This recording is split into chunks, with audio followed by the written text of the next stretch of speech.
Hello mga mi, new day, new gold. Ayan. Welcome sa first trivia vlog natin about the gold mga mi. Ayan.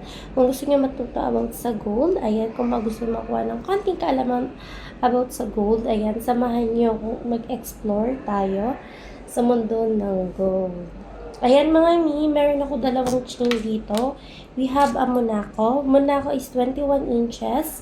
This is 18 karat. Both po siya 18 karat. Ayan. Meron tayong Cuban. Ito is a makapal nating Monaco. Ayan siya, malapad siya mga mi. Malapad yung ating Cuban. Ayan, kuha tayo ng caliper. Sukatin natin kung gaano siya kalapad. This is, ayan, lapad siya mga mi. 15 mm. Tapos, ito is 7 mm. Halos kalahati. Wala pang kalahati. Lagyan natin kalahati na. Ayan. Kung mapapansin nyo mga mi, this is Cuban. Ayan. Manipis, ano lang siya ha. Ang nipis niya tingnan. Ayan. Ang nipis niya tingnan mga mi. Then, ito naman, o diba? Tingnan nyo naman. Wala pang kalahati. Lagyan kalahati na siya mga mi. Okay, si Cuban natin and si Monaco. This is Monaco is 58.55 grams. Ayan, 58.55 grams. In 21 inches po ito. In dollar is $5,162. Ang price niya. In dirham po naman is 18,838 dirham. Yun po yung presyo nito mga miha. Ayan yung 18,338 dirham times natin sa 16.5. Ang price niya is nasa 300,000 to 570 pesos. Ayan. Yung ating Monaco. Ayan. Panggingin yan mga mi. Ito yung price niya. O, diba? Ano siya? Kumbaga sa iba, parang worth it siya. Kasi nga, ang kapal nga, ang laki niya. Ayan. Ano siya? Hollow. Kumbaga, hollow lang to siya mga mi. Ayan, malaki siya, pero pag titingnan mo, ayan, hindi siya ganun kabigat. O, ayan yung kanyang likod. Hindi po siya solid. Ayan, ito yung Monaco natin. Unlike itong Cuban natin, mga mi, 22 inches. Mukha siyang maliit, pero wag ka mga mi, solid. 41.15 grams. Diba? Ayan, 90 ano, kumbaga lang, magkano lang ang diferensya niyang grams. Yung difference, 5.55 less 41.15. Halos 58.55 less 41.15. Mga mi, 17 grams lang ang difference. Pero tingnan nyo naman, napakalayo. 15 mm, 7 mm.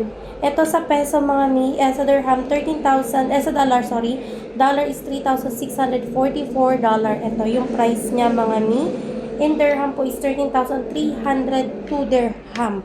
Ayan, so sa peso naman siya, kung i-convert natin, times 16.5, nasa 200,000. Yung difference niya, mami, nasa 100,000 plus lang ang difference niya kung i-convert mo sa peso. Ayan, ito mas malaki siya. Ito, solid pero maliit tingnan sa mata. This is the solid type of the chain. This is the hollow type of the chain, mga mi. Ayan.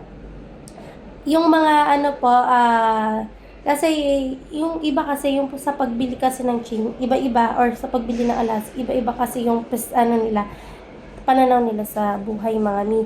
Meron kasing bumibili na gusto nila solid. May mga customer na gano'n na gusto nila solid yung bibili nila. Ayan, dito tayo sa Cuban. Yung iba naman gusto nila bumili ng kahit lightweight pero malaking tingnan. Ganon. At tulad ako, may gusto ko yung mukha siyang malaking tingnan pero lightweight lang. Dalawa kasi yung klase ng customer na bumibili mga mi. Merong bumibili na gusto nila malaki tingnan pero magaan. Merong bumibili na solid tingnan kahit maliit tingnan. Wala problem. Importante sa kanila solid, hindi hollow. Ayan. Kaya mga mi, kung kayo bibili, ayan, for my own opinion lang, para po sa akin, kung nakaka-LLLL naman kayo, ayan, go for the solid. Ayan, pero kung hindi pa kayo or nag-i-start pa lang kayo mag-collection, go muna kayo sa mga hollow na mukha siyang tingnan, pero magaan lang. Ayan mga mi, for more, tawag nito, gold trivia. Don't forget to like and follow ng ating YouTube channel, TikTok account, and Facebook account mga ni. Ayan, samahan nyo ako mag-explore sa mundo ng gold. Ayan. Yun lang po. Thank you so much. Ayan. Sa mga gusto pong umorder, we're located in Sharjah, UAE. Meron pong physical shop ang aking boss mga ni. We do shipping din po worldwide. Ayan. Open for reseller tayo, mapa UAE or international mga ni. Thank you so much.